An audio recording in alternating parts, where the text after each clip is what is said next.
ಹೋಟೆಲ್ಗಳಲ್ಲಿ ಸಿಗೋ ಥರನೇ ಕ್ರಿಸ್ಪಿಯಾಗಿ ಸ್ಪಾಂಜಿಯಾಗಿ ಸಾಫ್ಟಾಗಿ ಪಡ್ಡು ನೀವು ಮಾಡಬೇಕಂದ್ರೆ ಈ ವಿಡಿಯೋನ ಪೂರ್ತಿಯಾಗಿ ನೋಡಿ. ಹಲೋ ಫ್ರೆಂಡ್ಸ್, ವೆಲ್ಕಮ್ ಟು ನಂದ ಸವಿರುಚಿ. ಇವತ್ತು ನಾನು ಪಡ್ಡು ರೆಸಿಪಿ ಮಾಡ್ತಾ ಇದ್ದೀನಿ. ತುಂಬ ಚೆನ್ನಾಗಿರುತ್ತೆ. ನಾನು ಹೇಳೋ ಹಾಗೆ ಮಾಡಿದ್ರೆ, ಅದಕ್ಕಿಂತ ಮೊದಲು ನೀವೇನಾದರೂ ನನ್ನ ಚಾನಲ್ನ ಹೊಸದಾಗಿ ವಿಸಿಟ್ ಮಾಡಿದರೆ ಪ್ಲೀಸ್ ಸಬ್ಸ್ಕ್ರೈಬ್ ಮಾಡಿ. ಬನ್ನಿ ಇದನ್ನು ಹೇಗೆ ಮಾಡೋದು ಅಂತ ನೋಡೋಣ. ಮೊದಲಿಗೆ ನಾನು ಬ್ಯಾಟರ್ ಹೇಗೆ ರೆಡಿ ಮಾಡೋದು ಅಂತ ಹೇಳ್ತೀನಿ. ನಾನು ಇದನ್ನು ಪರ್ಫೆಕ್ಟ್ ಅಳತೆಯಲ್ಲಿ ಹೇಳ್ತೀನಿ. ಒಂದು ಪಾತ್ರೆಗೆ 3 ಗ್ಲಾಸ್ ಅಕ್ಕಿ ತೊಗೊಂಡಿದ್ದೀನಿ.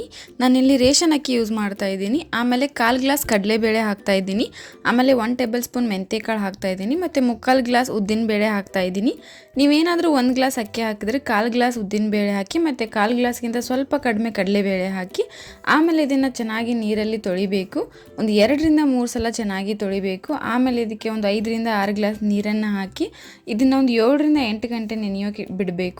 ನಾನು ಯೂಶ್ವಲಿ ಬೆಳಿಗ್ಗೆ ನೆನೆಯೋಕೆ ಬಿಡ್ತೀನಿ ಮತ್ತು ರಾತ್ರಿ ರುಬ್ತೀನಿ. ಇದು 7ರಿಂದ 8 ಅವರ್ ಆದಮೇಲೆ ತುಂಬ ಚೆನ್ನಾಗಿ ನೆನೆದಿರುತ್ತೆ. ಇದರಲ್ಲಿರೋ ನೀರನ್ನು ಎಲ್ಲ ತೆಗೆದುಬಿಟ್ಟು ಇದನ್ನು ಚೆನ್ನಾಗಿ ನುಣ್ಣಗೆ ರುಬ್ಬಬೇಕು. ಇದು ಕಂಪ್ಲೀಟಾಗಿ ಹಿಟ್ಟಾಗಬೇಕು, ತರತರಿಯಾಗಿರಬಾರ್ದು, ಚೆನ್ನಾಗಿ ರುಬ್ಬಬೇಕು. ನೋಡಿ, ಈ ಥರ ರುಬ್ಬಬೇಕು.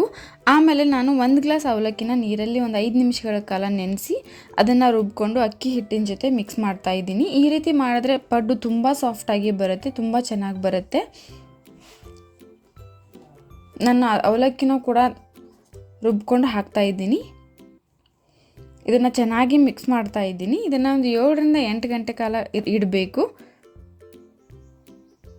ಇದನ್ನು ಕ್ಲೋಸ್ ಮಾಡಿ ಒಂದು 7ರಿಂದ 8 ಗಂಟೆ ಬಿಟ್ಟರೆ ಇದು ಚೆನ್ನಾಗಿ ಉಬ್ಬಿ ಬಂದಿರುತ್ತೆ. ನೋಡಿ, ಈ ಥರ ಉಬ್ಬಿರುತ್ತೆ.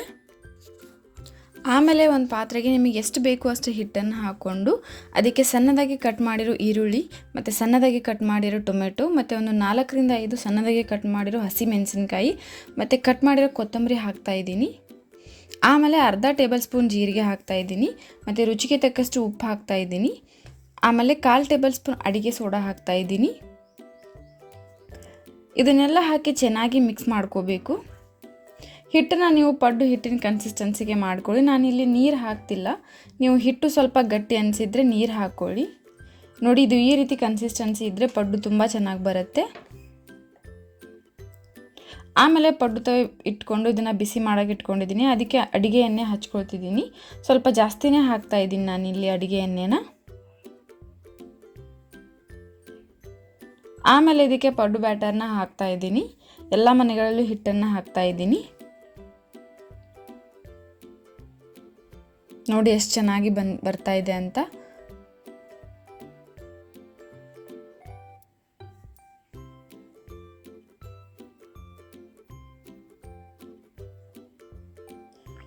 ಈ ರೀತಿ ಎಲ್ಲ ಮನೆಗಳಲ್ಲೂ ನಾನು ಹಾಕ್ತಾ ಇದ್ದೀನಿ. ಎಲ್ಲ ಮನೆಗಳಲ್ಲೂ ಹಾಕಿದ್ಮೇಲೆ ಇದನ್ನು ಲಿಡ್ ಕ್ಲೋಸ್ ಮಾಡ್ತಾ ಇದ್ದೀನಿ. ಲಿಡ್ ಕ್ಲೋಸ್ ಮಾಡಿ ಒಂದು 4ರಿಂದ 5 ನಿಮಿಷಗಳ ಕಾಲ ಇದನ್ನು ಬೇಯಿಸ್ಕೊಳ್ತಿದ್ದೀನಿ.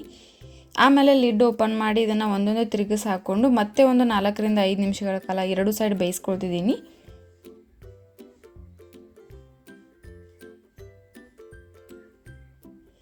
ಎರಡು ಸೈಡ್ ಬೇಯಿಸಿದಾದ್ಮೇಲೆ ಪ್ಲೇಟಿಗೆ ಹಾಕ್ತಾ ಇದ್ದೀನಿ. ಆಮೇಲೆ ಇದ್ರ ಜೊತೆ ಕೊಬ್ಬರಿ ಚಟ್ನಿ ಸೂಪರ್ ಕಾಂಬಿನೇಷನ್ ಆಗಿರುತ್ತೆ. ನಾನು ಅದನ್ನು ಹೇಗೆ ಮಾಡೋದು ಅಂತ ಹೇಳ್ತೀನಿ.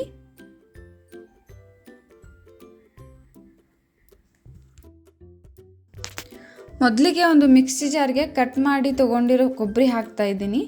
ಆಮೇಲೆ ಪುಟಾಣಿ ಬೇಳೆ ಹಾಕ್ತಾ ಇದ್ದೀನಿ. ಆಮೇಲೆ ಶುಂಠಿ ಹಾಕ್ಕೊಳ್ತಿದ್ದೀನಿ. ಹಸಿ ಮೆಣಸಿನ್ಕಾಯಿ ಹಾಕ್ತಿದ್ದೀನಿ. ಆಮೇಲೆ ಬೆಳ್ಳುಳ್ಳಿ ಹಾಕ್ತಿದ್ದೀನಿ. ಆಮೇಲೆ ಕೊತ್ತಂಬರಿ ಹಾಕ್ತಾ ಇದ್ದೀನಿ. ಆಮೇಲೆ ರುಚಿಗೆ ತಕ್ಕಷ್ಟು ಉಪ್ಪು ಹಾಕ್ಕೊಳ್ತಿದ್ದೀನಿ. ಆಮೇಲೆ ಇದಕ್ಕೆ ಸ್ವಲ್ಪನೇ ನೀರು ಹಾಕ್ಕೊಂಡು ಇದನ್ನು ಸಣ್ಣದಾಗಿ ರುಬ್ಬಿ ತೊಗೊಳ್ತಿದ್ದೀನಿ. ನಿಮಗೆ ಚಟ್ನಿ ಯಾವ ಕನ್ಸಿಸ್ಟೆನ್ಸಿಗೆ ಬೇಕು ಅದ್ರ ಮೇಲೆ ನೀವು ನೀರು ಹಾಕ್ಕೊಳ್ಳಿ. ನೋಡಿ, ಇಷ್ಟೇ ಸೂಪರಾಗಿ ಟೇಸ್ಟಿಯಾಗಿ ಸಾಫ್ಟಾಗಿ ಕ್ರಿಸ್ಪಿಯಾಗಿ ಪಡ್ಡು ರೆಡಿ ಆಯಿತು. ಅದರ ಜೊತೆ ತೆಂಗಿನಕಾಯಿ ಕೊಬ್ಬರಿ ಚಟ್ನಿ ಸೂಪರ್ ಕಾಂಬಿನೇಷನ್. ನೀವು ಒಂದ್ಸಲ ಟ್ರೈ ಮಾಡಿ. ನೀವು ಇನ್ನೂ ನಮ್ಮ ಚಾನಲ್ನ ಸಬ್ಸ್ಕ್ರೈಬ್ ಮಾಡಿಲ್ಲ ಅಂತಂದರೆ ಪ್ಲೀಸ್ ಈಗಲೇ ಹೋಗಿ ಸಬ್ಸ್ಕ್ರೈಬ್ ಮಾಡಿ. ಮತ್ತು ಇದೇ ರೀತಿ ನಾನು ಹಾಕೋ ಎಲ್ಲ ವೀಡಿಯೋ ನೋಟಿಫಿಕೇಷನ್ಗೆ ಪಕ್ಕದಲ್ಲಿರೋ ಬೆಲ್ ಐಕಾನ್ನ ಕ್ಲಿಕ್ ಮಾಡಿ. ಮತ್ತು ಈ ವಿಡಿಯೋ ನಿಮಗೆ ಇಷ್ಟ ಆಗಿದರೆ ಪ್ಲೀಸ್ ಲೈಕ್ ಮಾಡಿ, ಶೇರ್ ಮಾಡಿ, ಕಮೆಂಟ್ ಮಾಡಿ. ಮತ್ತು ಇದೇ ರೀತಿ ಟೇಸ್ಟಿ ರೆಸಿಪೀಸ್ಗೆ ನಮ್ಮ ಚಾನಲ್ನ ಸಬ್ಸ್ಕ್ರೈಬ್ ಮಾಡೋದನ್ನು ಮರಿಬೇಡಿ. Thank you.